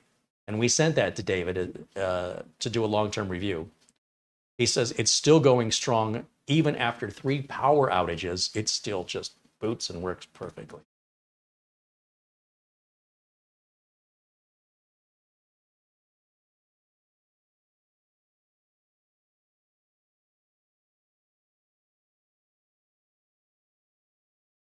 How long have you had that Ace Magician CK10, Luke? Is it over a year? I mean, with proper care, I can't imagine these things not lasting at least 6 to 8 years. But there's a lot of conditions, how humid your environment is. If it's something that you're in a very dusty environment, and you're not properly maintaining it, that's going to change things. And then there's things you can't control, like power outages and power spikes from storms, in which case it's best to shut it off and completely unplug it if there's a storm. Because if it's plugged in and off, it can still get spiked. Usually it's the power supply that takes the hit. But if it goes through the power supply and into the machine, it basically electrocutes it. And you're done. Unless you're under warranty, you're done. But it's always a good measure to just change the power brick. We showed that with the Synology fix where Mitch had just a blue light. So he was getting power to the Synology, but it wouldn't power on. Just flashing blue light. And he calls or reaches out to Synology support and they say, that means you need to buy a new NAS. They're just trying to sell you a NAS. I'm not saying they caused the problem, but they're not going to help solve it. That's a good reason. You've already bought a Synology, so you're already a customer, and it's easy to sell somebody something that's already bought your product before versus finding a new customer. Reselling to an existing customer is much easier. So Mitch is saying, which one should I buy? And I said, I don't think you need to replace it. Why don't you bring it over here? We'll make a video. And we did. And you'll find that here on the channel where we went on Amazon. We bought a $30 power brick. It boots up. It works fine. And he's using it to this day. While he's in Australia, he has access to his NAS, so he can watch his movies or listen to his music on his phone and not have to pay the hotel or worry about, the only channel on TV being the cheese making factory. That's a National Lampoon Vacation joke. Sometimes it's true. But yeah, they wanted him to spend $500-600 on a new NAS. We spent $30 on a new power brick. He's back up in business. Lou Grania said he's had the CK10 for over a year. Okay, it's been a year. He says, I'll get a power brick and I'll update you. Awesome. I appreciate it. Okay, I think that's going to wrap it up for today's video. I want to thank all of the members here for your membership enabling us to pay for this. We do try to reach out to these companies and ask them to send us one. Sometimes they will, sometimes they won't. And sometimes when they do, they have demands. So when we buy it, it's on our timeline. It's what we want to say about it. We don't have to report back to them. If they like what we've done, maybe they'll be more incentivized to reconsider sending us a unit in the future. And if they don't like what we've done, well, regardless, it doesn't prevent us from moving forward. It's just a matter of funding it all. And you guys make that possible. So thank you so much for that. I think that we'll use this a little bit and see how it performs overall. And I've got 30 days to decide if I want to send it back. It's a large piece of budget, quite frankly. You can do the math. If the memberships are $9.99 and YouTube takes 30% of that, that means I'm getting $7. And if this is $550, how many $7 contributions do I need just to cover this? Anyway, you could do the math on that. But anyway, I'll say anyway one more time so you can take another shot every time I say anyway. Anyway, thank you so much for watching. Thank you to Mara, of course, for all the administrative work she does in the background, keeping us moving forward. We've done a video every day, Monday, Tuesday, Wednesday, Thursday, Friday, Saturday. We've done a live video every single day this week, and it wouldn't be possible without our members. I hope people watching for free also become members so we can expand and get bigger. Otherwise, we'll just keep doing what we can do as long as we can do it. And we wouldn't be doing it without you. It's not just you're not just I'm truly telling you. You guys decide if this channel lives or dies. YouTube no longer provides us with a means to continue like they used to do a couple of years ago.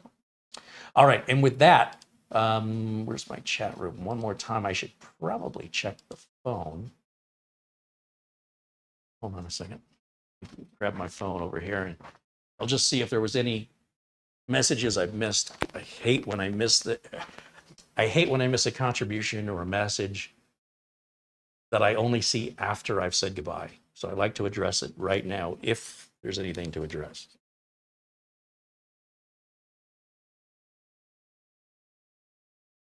$10, see? From Dan Nilsson, sent $10 via PayPal. Thank you, Dan. Of course, the $25 via PayPal from our friend Luke Greenia. And a super shout out, as always, to our friend Buster, Peter Laycock. Sent a very generous Amazon gift card that can help fund the next Amazon purchase. What are we reviewing next? Tell us what you want to see. And bear in mind, we have to figure out a way to afford it. All right. So given those parameters, what would you like me to review? What tech item? Give me a tech gadget, a mini PC, anything related to computers or tech. Let me know in the comments below. And if we can make that happen, we absolutely will. Thank you guys so much for joining. Thank you to all my members. Thank you to our friends at Acronis, our friends at RoboFarm, and our friends at VIP CDK Deals for offering you a 30% discount if you want to buy their products. That's all year. So no pressure, not like the refurbished sale at Minis Forum. This is take your time and don't wait too long, but download the trial. They have a free, fully functioning trial of RoboFarm and Acronis. Even Windows and Office all have free trials. Decide if you really like it. And if you do, use that 30% discount code to save you some money. So they support us. I hope if you need a password manager, backup software, or a license key for Windows or Office, you'll support them back so they can continue supporting us. That'll wrap it up for me for today. Thank you so much for watching. I will see you all again next time with this router in place. From after the show, the old router's coming out, this router's going in, and we'll see how it performs in real life for the rest of our time here at Studio B. Thank you for watching. I'll see you all again very, very soon. And until next time, bye for now.